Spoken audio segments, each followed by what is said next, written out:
आदेश रावल, ये यकायक जो कुमारी शैलजा केंद्र बिंदु बन गई हैं हरियाणा की राजनीति की, इसमें दलित वोट बैंक को साधने की कोशिश है या दरअसल अपमान तो किया गया है और उसी से नाराज होकर अब वो मुंह फुलाकर घर में बैठी हुई हैं। अब चरण सिंह सापरा कहते रहे नहीं, उनको प्रभार दिया हुआ है उत्तराखंड का, वहां काम भी कर रही हैं। अरे भाई, लड़ाई तो हो रही है हरियाणा में, महाभारत यहां होने लग रहा है और आप बैक एंडिंग कर रहे हैं उत्तराखंड में। ये समझ में आती है क्या बात? हकीकत क्या है दरअसल? देखिए, इसमें दोनों बातें हैं। पहली बात तो ये है कि दलित वोट बैंक पे नज़र है बीजेपी की और इसकी शुरुआत लोकसभा चुनाव से पहले से होती है। और जैसा आपने डाटा दिया था कि 25% से 68% दलित वोट बैंक कांग्रेस पार्टी को चला गया, ये अपने आप में एक बड़ी बात थी। और उसमें सबसे बड़ा इशू था संविधान का मुद्दा। जब राहुल गांधी संविधान की कॉपी लेके हर जगह वो उसको दिखाते थे और बात करते थे कि आरक्षण छीनने वाली है बीजेपी आप लोगों से, 400 सीट इसलिए चाहिए, तो वहाँ से इसकी शुरुआत होती है।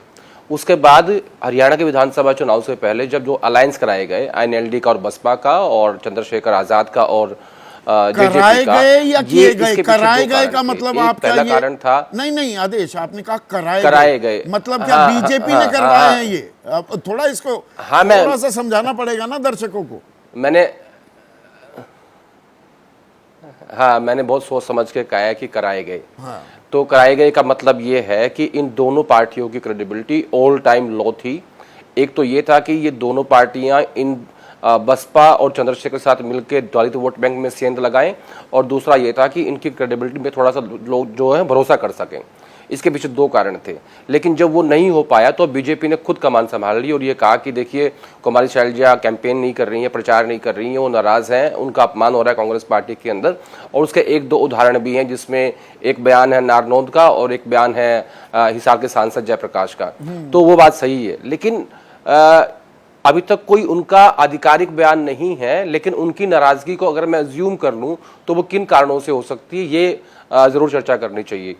देखिए, उन्होंने ये कहा कि मैं चुनाव लड़ना चाहती हूँ विधानसभा का, तो बाबरिया साहब ने कहा कि देखिए, हमने ये फॉर्मूला तय किया, लेकिन फिर भी अगर कोई सांसद लड़ना चाहेगा तो आपको हाईकमांड से यानी कांग्रेस अध्यक्ष से परमिशन लेनी होगी।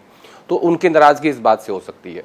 दूसरी बात हो सकती है 2 सीटों को लेके, एक उकलाना जहां वो अपने भाई को लेकर टिकट मांग रही थी, और दूसरी सीट थी नारनौंद जहां उनके एक नजदीकी साथी डॉक्टर अजय चौधरी टिकट मांग रहे थे।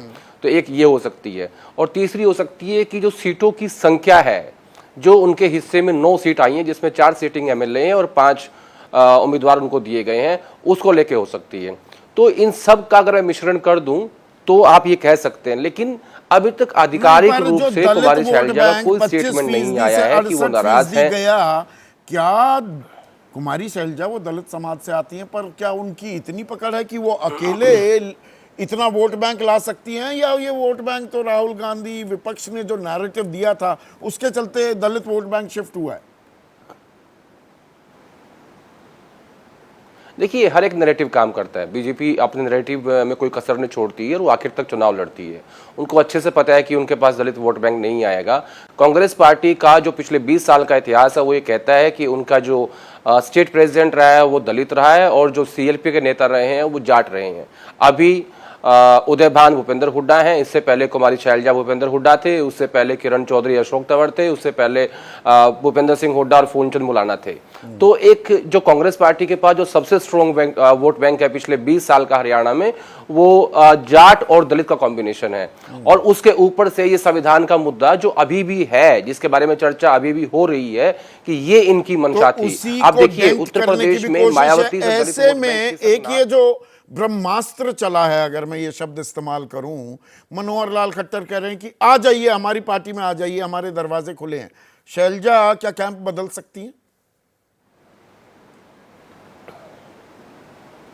नहीं, देखिए, मैं कुमारी शैलजा को व्यक्तिगत रूप से जानता हूं और वो हमेशा एक बात कहती हैं, बड़ा प्राउडली कहती हैं कि मेरे फादर ने या मैंने कभी भी कांग्रेस पार्टी नहीं छोड़ी और ना मैं कभी छोड़ूंगी।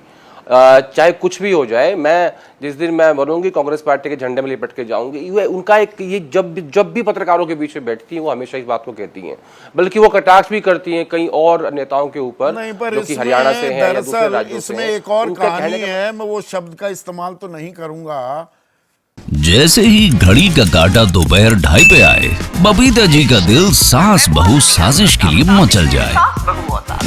और ये है इनकी बहू, पूरे दिन ऑफिस की टेंशन हो जाए गॉन जब ये करें अपना फेवरेट शो फ्री टाइम पे ऑन। इनकी तरह आप भी देखें अपना फेवरेट शो अपने टाइम पर और डाउनलोड कीजिए एबीपी लाइव ऐप अपने स्मार्ट टीवी पर।